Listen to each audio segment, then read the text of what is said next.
You're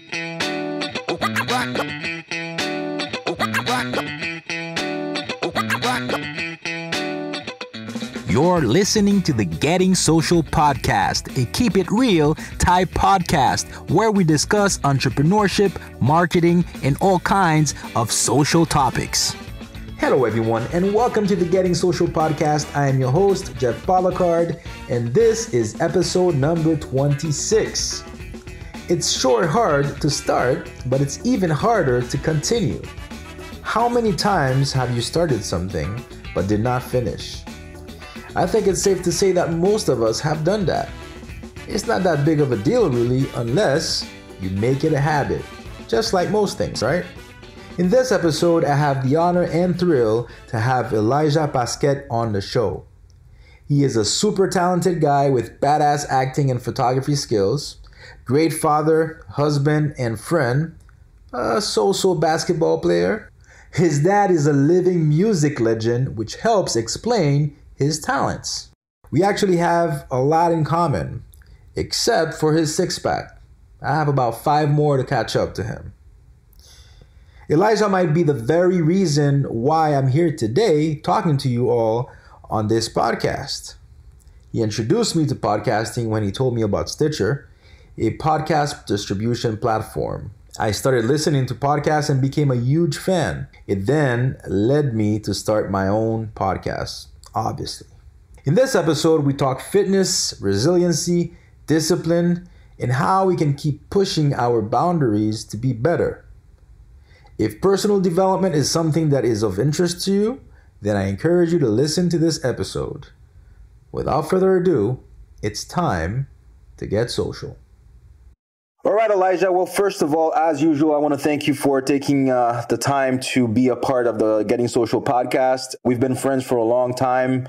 And actually, I want to start off by letting everyone know that you are actually the reason why I got into podcasting. First, as a fan and a listener, you introduced me to Stitcher, the app. And from there, I started listening to a bunch of, shows and leading me to actually starting my own show. So I want to thank you for that. And I also wanted to, as part of your introduction, to let us know who you are and also why you were so interested in podcasting leading to today, which you are still a fan of. Yeah, Jeff, thanks for having me. I really appreciate being on the show with you. And I didn't even remember that I influenced you.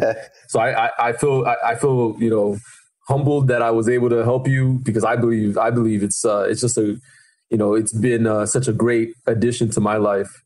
Really, I guess like I got interested in podcasting, or actually listening to podcasts. I don't do a podcast, but listening to podcasts when I was listening to talk radio and stuff. And I just felt like, so much was being discussed. It wasn't really in my control, but it was really starting off when I was listening to a lot of sports talk radio. And there were a couple of guys like Colin Cowherd. I don't know if you've heard of him. Yep. ESPN guy. Yep. No, maybe it used to be ESPN. I don't think he's ESPN anymore. But anyway, he would always give some smart commentary in addition to sports, and he mixed that up. And I would find myself so interested in sometimes so interested in the extra commentary that he had, that extra information that he would put on top of sports. And one day a friend introduced me to podcasts, and I realized that, the world of podcasts, you could really specify what it is that you're interested in, and you could really start to dig deep and learn so much while you're on the go, which was important because I drive a lot for work and business. So I'm always on the road. So it was such a convenient way to continue to learn and not, feel like you're wasting time listening to, nonsense radio. So Power 96. Yeah, Power 96. Hey, no offense, Power 96. You're doing great, obviously. Yeah, but I don't even listen to the radio anymore. Yeah, me and neither. Podcasts are responsible for that. So yeah, man, it's been a great way to open doors and information to other things. I would add real quick that I would say the main podcast that really did it for me happens to be the most popular podcast on the planet, I believe, at this point, is Joe Rogan's. Yeah. You told me about that one. Yeah. Yeah. So and the great thing with that podcast was that it was so diverse in its in the subject matter that Joe would discuss with his guests. Open format, really, but he'd have guests with specific backgrounds in education. And before, and he'd have long format, like 3 hours long. And by the time you were done with it, it was like you sat in on a conversation, but you felt smarter and you had new questions to ask, and then you start to investigate new things. So it just opened up a bunch of different avenues and just been a great blessing for me. Yeah, man. And again, thank you for introducing me to it. Honestly, I was aware of it. Obviously, I think everybody now, and this is probably 5 years ago, by the way. Time flies. So it might have been probably about 5 years ago that we had that conversation. And what I got from it also is not the fact that you referred me to the podcast and especially the Joe Rogan show, but also that, for your thirst for knowledge. And I think that's something that is lacking today in society. That's a whole other discussion for another day, but the thirst for knowledge is there. And that's something that I think we have in common. And I think that's a pursuit that we appreciate in doing, because you never basically stop learning, and you never stop evolving, and that actually it should be that way, right? And that's going to lead me to the next question, which is personal development as a whole. One of the reasons why you're here is because I've been noticing a change in you. Not only that, maybe it's just you're making it public now. Obviously, you seem like someone who's been doing that for a long time, but at least making it public is probably the biggest change. And I want to ask you two things. First, what's leading you to come out like that? As maybe is it to help people? Is it to show the road that you've taken so far in your journey, sharing your journey with publicly, so maybe you can help more people? Is it to help maybe motivate you? Because I've done that, trying to motivate myself and trying to put myself out there. What's the real reason? Explain, I guess, the change in you being out there and showing people how to be better. Cool question, man. So, yeah, I would say definitely I've been a student of personal development since I would say 18-ish, 19, getting into college. And my first book being Rich Dad, Poor Dad. And But without going into too much detail with that, because I mean, that goes back many years, I would say, yes, that I am definitely a student of personal development. But the most important thing really has been the circle that I've chosen to surround myself with, my friends and people, that are around me often, because they say that you're a sum average of the people that you spend the most time with. I forgot what the number is. So if it's 4 or 5, 6. I think it is.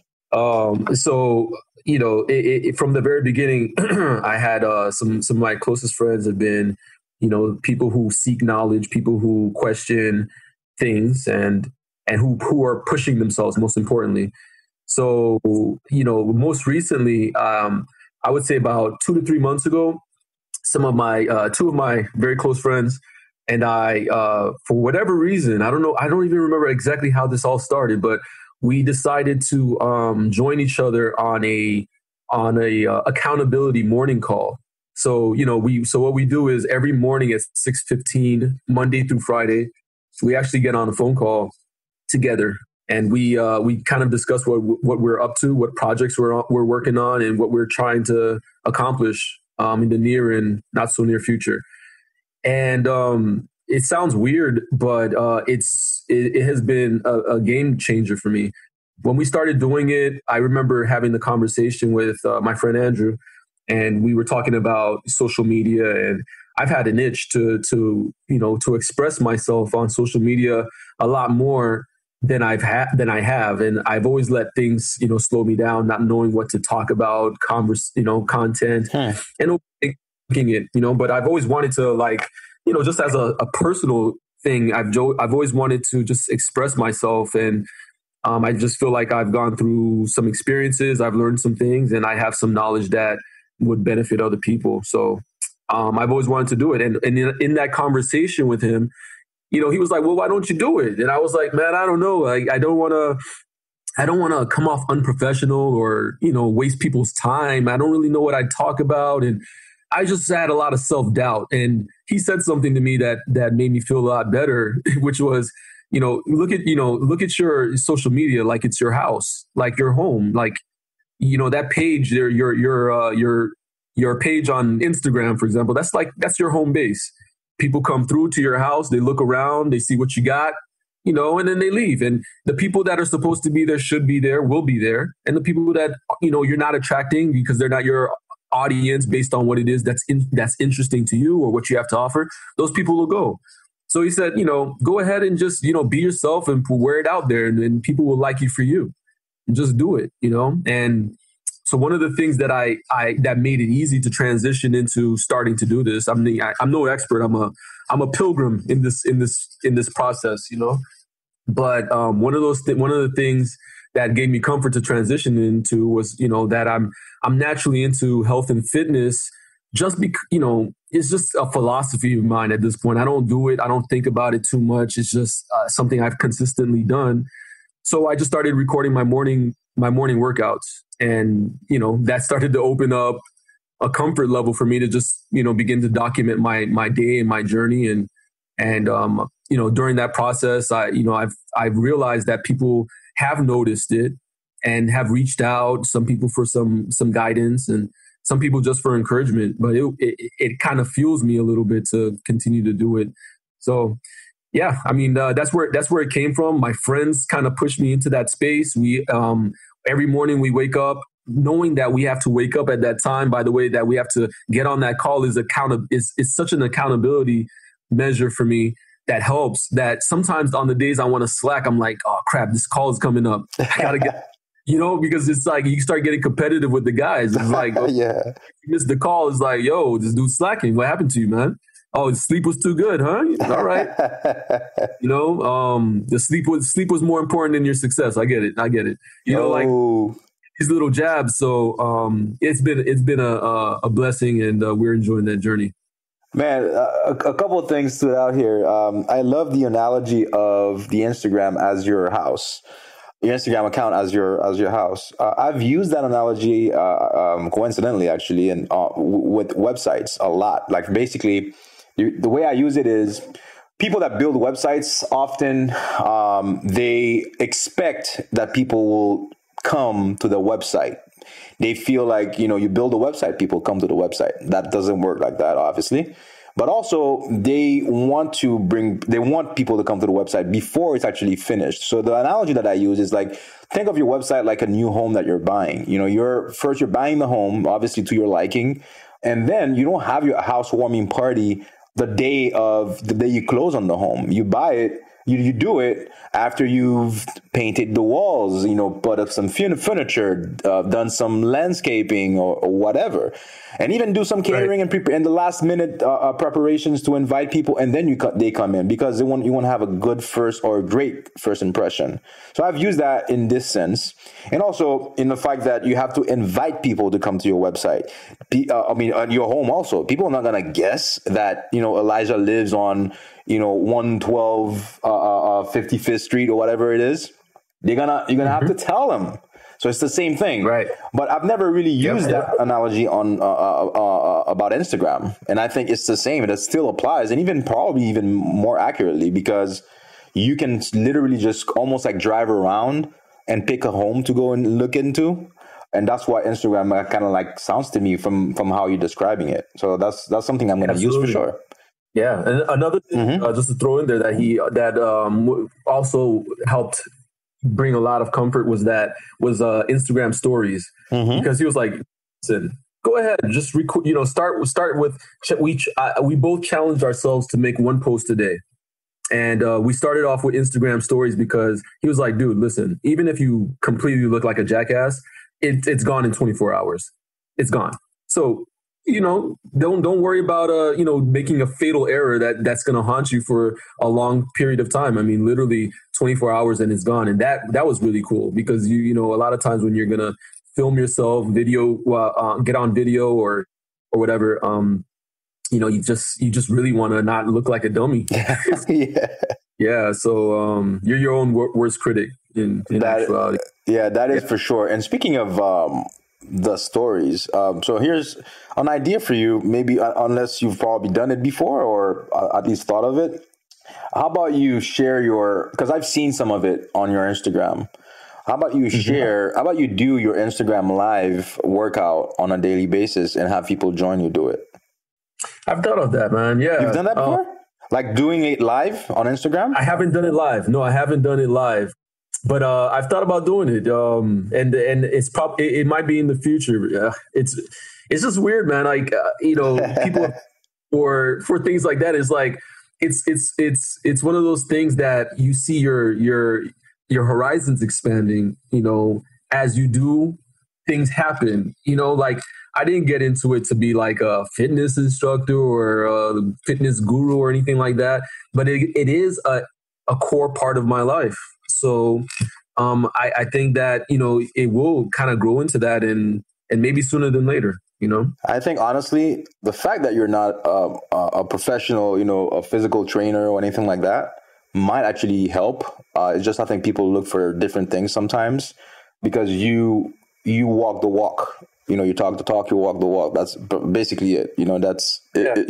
You've done it yourself. You've shown results, so people want to do what you do. And I think it would be. I'm pretty sure people have done it before, but it's still pretty unique in the sense that accountability also comes into question. Because if you're doing your workouts at 6:15 or 5:15 or whatever the time, that's the only time you can get it. Is that exact time? Live with you. If you don't get it, then you miss it. And like that, I think it's a cool way to not only build that following, and I think it's important, man, because you're motivating people, you're motivating me. The day that I invited you is after I had just seen a video of yours. I'm like, you know what? Fuck this. I'm gonna invite him, and I'm gonna try to see if I can get as much as I can from him because I need to make some changes myself. Because I guess quarantine got the best of me in the last 6 months. The first couple of months I actually did very well. After that, I'm not gonna lie, it was I'm not feeling my best right now in terms of health wise. So I know I have to make some changes, which I've already started doing. And I'm gonna keep following you to see if I can get anything more, out of you and get as much information as possible. That's awesome, man. I just feel that's amazing. It's great to hear that. It's really cool, man. A lot of times it's a lonely space to be behind a camera, nobody around. You just got like a phone or a little camera or whatever aimed at your face, and you're speaking. You're like, who the hell's hearing me, man? Who hears me? Am I looking crazy? Like if I'm standing outside of myself, I'm looking at myself. I'm like, this guy's just sitting in a room empty or outside by himself. He's speaking to a camera. It's like the power of social media is just amazing. It's really awesome to have a positive influence in anybody's life, man. I appreciate that feedback, man. You know what I've learned while you say this, and the same thing for me at the podcasting. The people that say, what the hell is this guy doing, wasting his time and doing this and this? The only people that say that are the people that cannot do it. 100%. If you think about it, like I would never look at you and say that because I said, oh shit, this is cool because I want to do that. But the only people that would say, what the hell is this guy doing? Are the people that only wish that they could. The haters. The haters, for lack of a better word. I have a friend of mine in Haiti. He does this every single morning. And he talks about things that are very, very, I'm not going to say daring per se on a daily basis, but very often they are pretty daring and pretty like taboo, things that, especially in the Haitian community, that people are not used to talking about publicly on YouTube. And I asked him, like, yo, knowing, Haiti and our culture, what have people told you, including the people that are closest to you, your family? And he laughed. He's like, man, you have no idea. People actually almost want to send me to a psychiatrist. He's like, are you serious, man? Yeah, because they feel like I'm crazy. And he's not. He's literally like, what he's doing is what most of us, or more of us, I should say, should be doing. Sharing the knowledge, not being afraid to talk and just share your opinion. Doesn't mean that you're right, but you'll be right for some people and wrong for other people. But at the same time, you're doing the best you can to share what you know, empower people, motivate people. And then, by listening, I've gotten better as a person just listening to him, honestly. So. And the other cool thing with that is when you're not sitting in the seat of the hater, if you're not in the shoes of the hater, you're not the hater, it's one of the things that makes you look at that person and feel good is because if he could do it, you can too. Yeah. Yeah. If Jeff's got a successful podcast, that means, hey, someday I could have one. Absolutely. See you do well. Absolutely. It just makes sense, man. And I've had a lot of help, man. I have a lot of other fellow podcasters that have helped me, that I've asked questions also, and they've been super amazing in answering and helping me and going above and beyond and trying to help me get better. I think I have gotten better from episode 1 to now. I mean, I've only done probably 20, 25 episodes, but that's huge, bro. Big ups for that. That's huge. That's fantastic. I mean, it's consistent. A lot of people start stuff and don't finish, man. It takes a lot to start, but it takes even more to continue. Yeah. I was hoping you would go there. Yeah, that's true. Yeah, because that's not a joke. A lot of people will never get started on, trying to fulfill some part of their dreams or try to do something that's on their mind because it makes them uncomfortable. So most people won't even start. Then you check that box. You go, okay, I'll start it up. And you'll do that. And then you'll just start to see that there's a whole process in doing anything where you're going to be new to it. You're going to go through a beginner's phase. You're going to learn all kinds of things that you didn't know existed and find out new challenges that you didn't know you were gonna face. And then there's the whole validation where if you're not self-validated, man, it's a lonely road, especially in the beginning. Like, who knows that you have a podcast until you have one. And then when you actually have one, who knows about it? Nobody, regardless of what you're doing, if you're looking for social reinforcement, man, it's tough. So you got to really, go for your passion, and you really gotta be prepared to push through, because if it's your passion, you'll deal with the issues. Absolutely. And within, you'll be all you need, because people aren't going to support you in the beginning, whether it's because they're haters or because they're simply unaware, Absolutely. And you will learn you're going to make the mistakes that you're going to make. And that's part of the process, and I've said that in an episode. And I said, listen, man, I'm going to continue making mistakes. And for me, documenting the entire process and showing my vulnerability, publicly is okay with me. And then hopefully I blow up and I become, a master podcaster. And then looking back, I would say, man, this is how I got there, and that's literally how it works. Just start. Now, let's talk a little bit more. Let's go a little bit more technical here in terms of your routine and what you do. Because like I said earlier, I'm actually trying to get better myself in terms of physical and mental health. And I know how much of a role physical health actually plays into your mental health. So in terms of your routine and your workouts, not only your workouts, but also your eating habits, not having to go through a full, obviously, course or anything like that, but give us a high level view of what it looks like in terms of your workout routine, like how it differs from day to day, and also the type of stuff that you eat, when you eat, and how you eat. Okay. As much as you can. I know it's a loaded question. Sure. I'll give you a little bit of background real quick. Yeah. And you let me know if, how we're doing on time and everything. But I'll try to give you a little background because I think that it matters. Like, so I do a number of things in my pursuit for financial independence. So I have a day job, and I have my personal businesses as well. Mm-hmm. But part of my day job, my career path, if you will, has been medical sales. Mm-hmm. So I was a pharmaceutical rep. I still am in that medical space. So I've been in it for over 10 years. And early on in my career, I from the beginning, I would spend a lot of times in hospitals and clinics, and I would see people, on a daily basis. Since I'm going there to see the doctors, I see patients in waiting rooms, and I would see people who were, middle-aged. You don't see a lot of young 20 and even, 30s too much, but, and 40s is still young. Mm-hmm. Okay. But, obviously, that if you have been living an unhealthy lifestyle, it really starts to creep on you. And mm-hmm. honestly, in the 30s as well.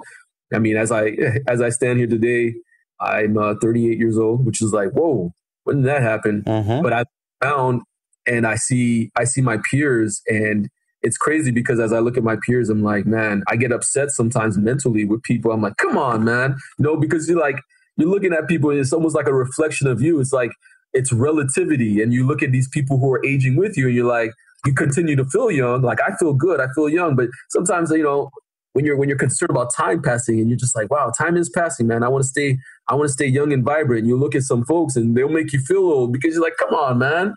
You're too young for this, man. Come on. But either way, so like in my career, I would look at some folks and a lot of people in the waiting rooms of these clinics, hospitals, and they have like, they're in their 40s, their 50s. They have like bags full of medication, average patient on 5, 6 different medications to control their blood sugar, control their cholesterol. It's just, it was their blood pressure.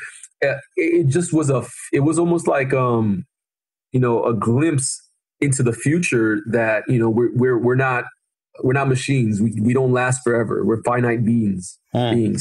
So, I'm like, how do I want to live when I get older? Because when I get older, it's almost certain that, my health and, my conditioning will become more and more of a challenge. And, I want to live as healthy as I can for as long as I can. And I from that point, very early on, I said, I don't want to be in these waiting rooms on 5, 6 medications, which all have side effects and all kinds of, situations that you don't want to put into your body. So I was it was like almost like a scare, not a scare tactic. It was like, I was scared into this path because I just knew I wanted to, I like feeling good and I want to feel good, and look my best as much as for as long as possible. So, I started off really just in the gym and just going, my philosophy with the gym and just working out in general is really actually quite simple. And it's just showing up and giving your best when you're there. And sometimes that's going to be hard, but showing up is the core. If you show up and you, that doesn't mean just walk in the gym and just, so like you got to do something, do your best to give what you got for that day, So, weight training consistently and showing up Monday through Friday. Usually my workouts when I'm at the gym would be, about 40, 45 minutes. I don't believe in going full out hardcore, hour plus workouts just for my personal taste. Now, and the reason is because of consistency. The longer my workouts are, the harder it is to know that I'm going to be able to keep up with it. And like more than anything, workouts are only effective if you keep doing them. So it doesn't even matter what you do as much as how, consistent you are. Like we all know people who have gone to the gym for a month or, a few months, few weeks, whatever, but it's not long-term. So whatever you do, you're still not going to accomplish anything great because you're not consistent. So I've always, been very specific with my workout, very, very focused. And, 40, 45 minutes, I work out my muscle group, I'm in and I'm out. As of like COVID, earlier this year, I was faced with a dilemma, just not having the gym as an option.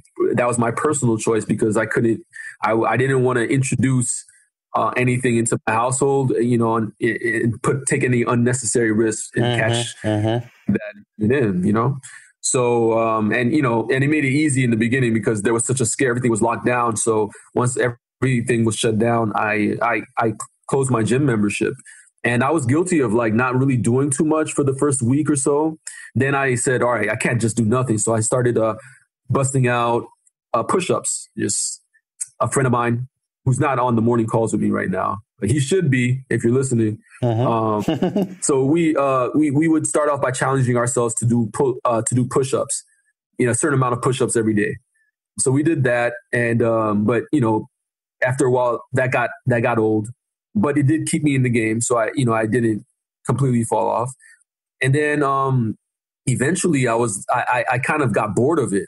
And I wasn't doing anything for a little while. And I wasn't going back to the gym. And I had to ask myself, like, okay, dude, you got to do something here. And then I was introduced to, I don't even know how I think I just thought about it and just tried to figure out what I could do at home to keep myself in shape. And that brought me to resistance bands.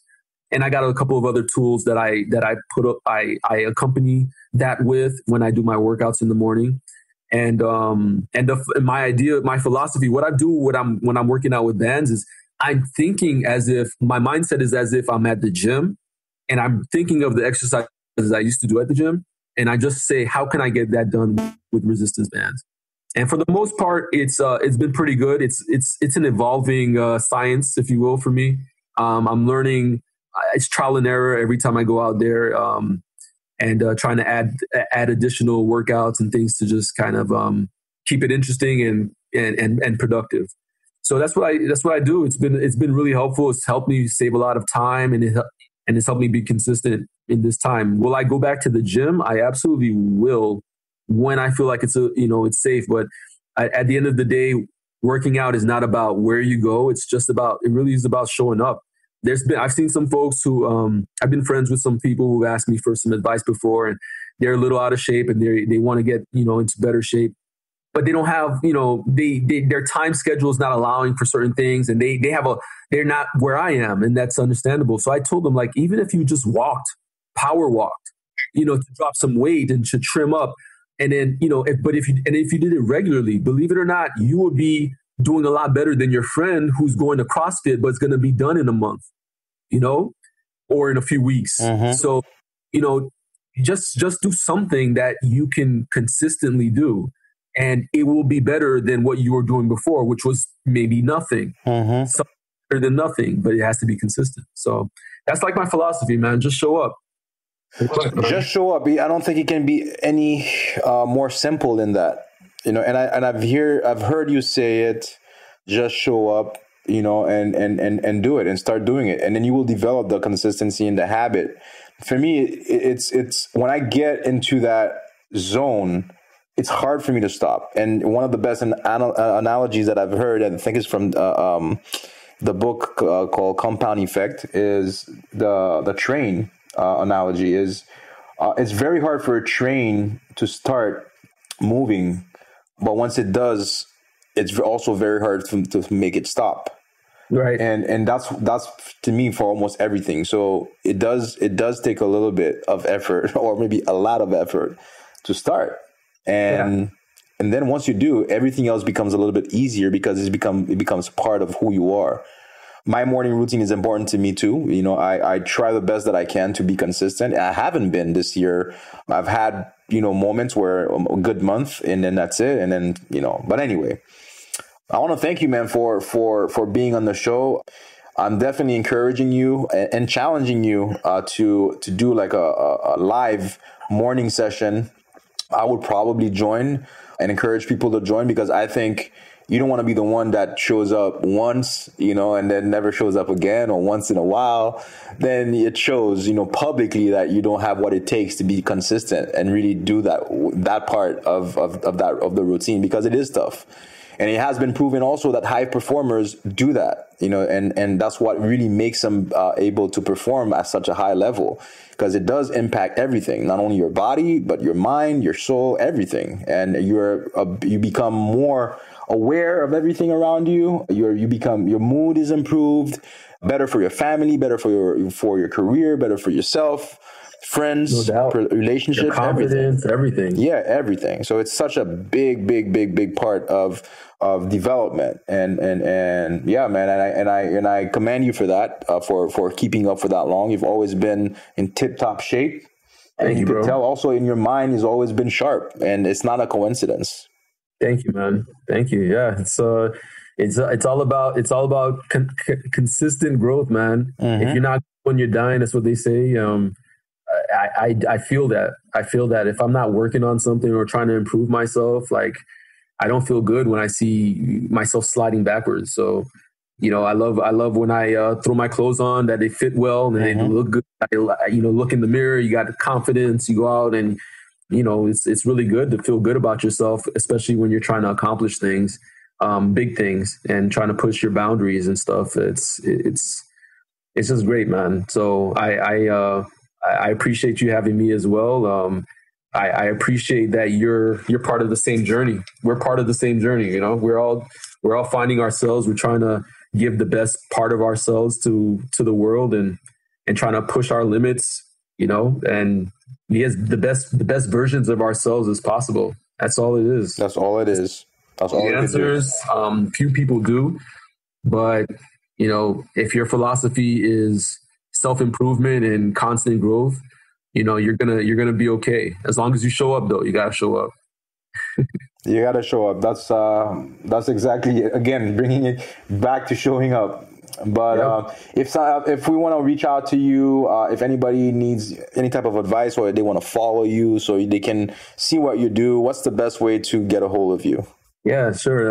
Well, my Instagram, I'm mostly on Instagram. You can find me on Facebook as well, but for the most part, I'm on Instagram, Elijah.Pasquet. My page handle, ELIJAH.PASQUET.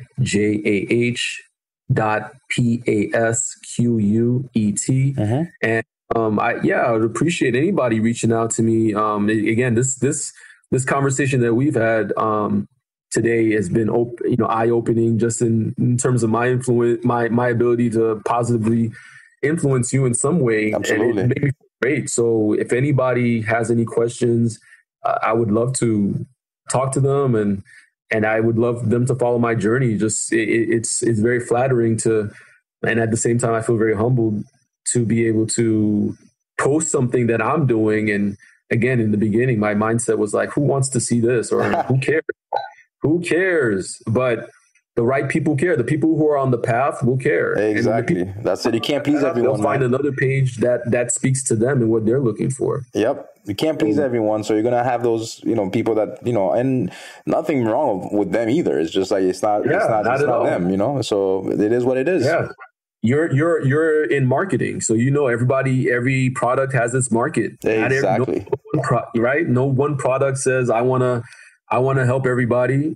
And I think it goes the same with followers. Like your tribe will find you just based on what's important to you. Talk about what's important to you, and people. If what's important to me is fitness and self-improvement, balance, and with regard to family and work-life balance and all that stuff.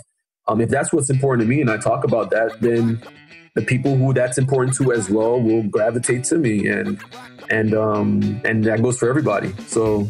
Yep. So I think, man. Well, thank you again, man. And we'll definitely be in touch. Looking forward to seeing your continued growth. And we'll definitely be in touch. And my best to you and everyone in the family. Thank you for listening to the Getting Social podcast. If you've made it that far, it means you probably liked it. In that case, leave us a review, subscribe, and please share it with a friend.